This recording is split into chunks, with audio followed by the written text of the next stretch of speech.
Hello, আসসালামু আলাইকুম everyone. Welcome to my another blog. তো সেদিন ভোরবেলা ঘুমের থেকে উঠে চলে গিয়েছিলাম জব্বারের বলি খেলাতে। যদিও এটা অনেক আগের ব্লগ, আমার এডিট করা হয়নি, তাই এখন এডিট করে পোস্ট করছি। তো দেখতেই তো পাচ্ছেন খুব সুন্দর সুন্দর চুড়ি, মাটির খেলনা, এগুলা দেখে সেই ছোট্টবেলার কথা মনে পড়ে যাচ্ছিল যে কেন এত বড় হয়ে গেলাম। আমার সেই দিনগুলোর কথা এখনো মনে পড়ে। বাসায় মানে নানু বাসায় খালামণিরা সবাই আসতো একসাথে, মামি, খালামণি, আম্মু, নানু সবাই মিলে ভোরবেলা চলে যেতাম জব্বারের বলি খেলাতে। সবাই ওখানে ঝাড়ু, পাতিল, চুড়ি, ঘরের সাজানোর জন্য অনেক সুন্দর সুন্দর জিনিস থাকতো। এই যে দেখতেই তো পাচ্ছেন ফ্লাওয়ার ভাস থাকতো।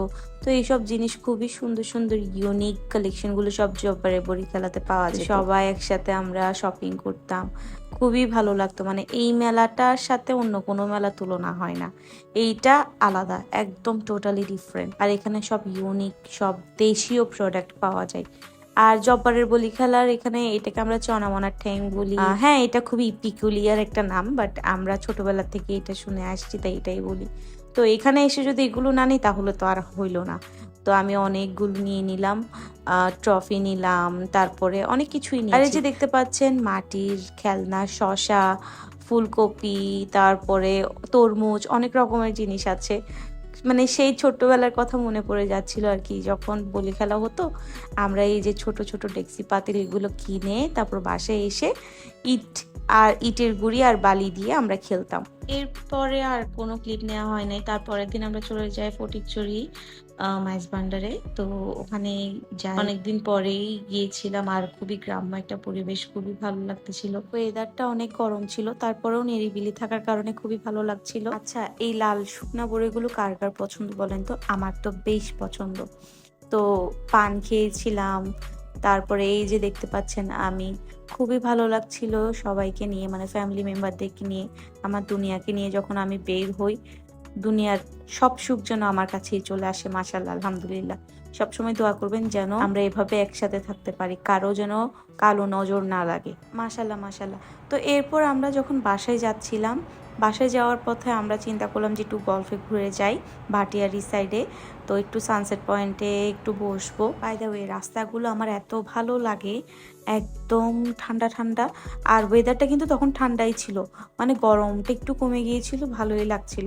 আর এইটা আমরা চলে গিয়েছিলাম সানসেট পয়েন্টে, আর ওখানে অনেক রাশ ছিল, দ্যাটস ওয়াই আমি এতটা ভিডিও করিনি। ছোটখাটো কিছু ক্লিপ নিয়ে নিলাম, খুব সুন্দর লাগছিল। এই যে দেখেন কি সুন্দর, মনটা একদম যেন ঠান্ডা ঠান্ডা হয়ে যায়, একদম নিরিবিলি। মাশাআল্লাহ, আল্লাহ অনেক সুন্দর করে পৃথিবীটাকে সৃষ্টি করেছে। এন্ড দেন এটা হচ্ছে আরবান টেরেসে চলে গিয়েছিলাম তারপরের দিন। এটা টোটাল 3 দিনের ব্লগ একসাথেই দিচ্ছি। তো আমরা সুশি খাচ্ছিলাম, আর এদিকে শ্রুতি ওয়াসাবি খেয়ে ওর ফেসের রিয়াকশনটা জাস্ট দেখার মতো ছিল। আর এই যে, তো যে দেখতে পাচ্ছেন এত ঝাঁঝালো একটা টেস্ট পেয়েছে সে, অনেক মজা করেছিলাম সেদিন।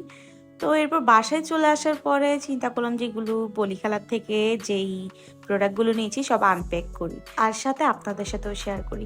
এই যে দেখতে পাচ্ছেন মাটির কি সুন্দর সুন্দর প্রোডাক্ট, কাপ, প্লেট, জগ, তারপরে মাটির পাতিল ছিল। এগুলা সব না আমার আম্মুই পছন্দ করে নিয়েছে। মানে আমার আম্মু খুবই শৌখিন, সবাই মিলে একসাথে মাটির প্লেটে বসে ভর্তা দিয়ে, ডাল দিয়ে ভাত খাবে, মাটির জগ থেকে পানি ঢেলে পানি। বাই দ্য ওয়ে, আপনারা কি জানেন নাকি জানি না, মাটির জগে কিন্তু পানি রাখলে পানি একদম ঠান্ডা ঠান্ডা থাকে, খুবই মানে তৃপ্তিটাই অন্যরকম। আর এদিকে ভিডিও করার টাইমে দেখলাম যে স্যাশি একদম এই যে এই পাতিলের ভিতরে একদম ঢুকে যাবে একটা অবস্থা, মানে ওর এই স্মেলটা খুবই ভালো লাগতেছিল, আমরা যা বুঝলাম আর কি। তো কিছুক্ষণ ওর সাথে দুষ্টামি করলাম। আর হ্যাঁ, এইগুলা আমি শুধু বলেছিলাম আম্মু এগুলো আনিও, আমার আম্মু দেখেন কতগুলা নিয়ে আসছে। মানে আমি শুধু বলেছিলাম আমার এরকম প্লেট লাগবে, কিন্তু না, সে কতগুলা নিয়ে আসছে। আমি জানি না এতগুলা প্লেট দিয়ে কি করবে। আসলে আমার আব্বা আম্মু এরকমই, শুধু বলা বাকি, সামনে নিয়ে আসে হাজির। আলহামদুলিল্লাহ। তো এগুলো হচ্ছে আমাদের 3 জনের জন্য 3টা ব্যাংক নিয়েছিলাম।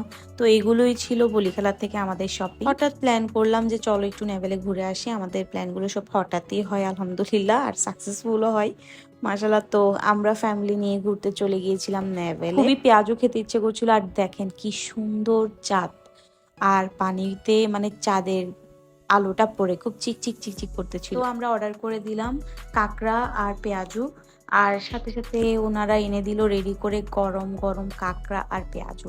কাঁকড়াগুলো এত ঝাল ঝাল ছিল, অনেক মজা ছিল।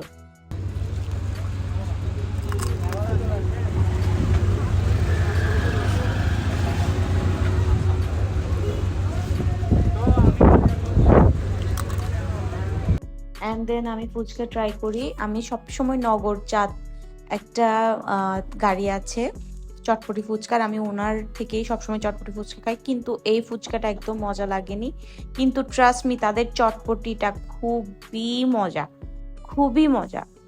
মানে ওখানকার হিসেবে, ওখানকার প্লেস অনুযায়ী ওইটা বেস্ট, ঠিক আছে। অ্যান্ড দেন আমরা বাসায় চলে যাই। তো এভাবে আমাদের 2-3টা দিন খুবই ভালো গিয়েছে, আলহামদুলিল্লাহ এখনো ভালো আছি। সবাই দোয়া করবেন আমার ফ্যামিলির জন্য, আর আমার পাশে থাকবেন, এভাবেই সাপোর্ট করবেন। আর এইটুকুই, আবার দেখা হবে নেক্সট ব্লগে। আল্লাহ হাফেজ, বাই বাই।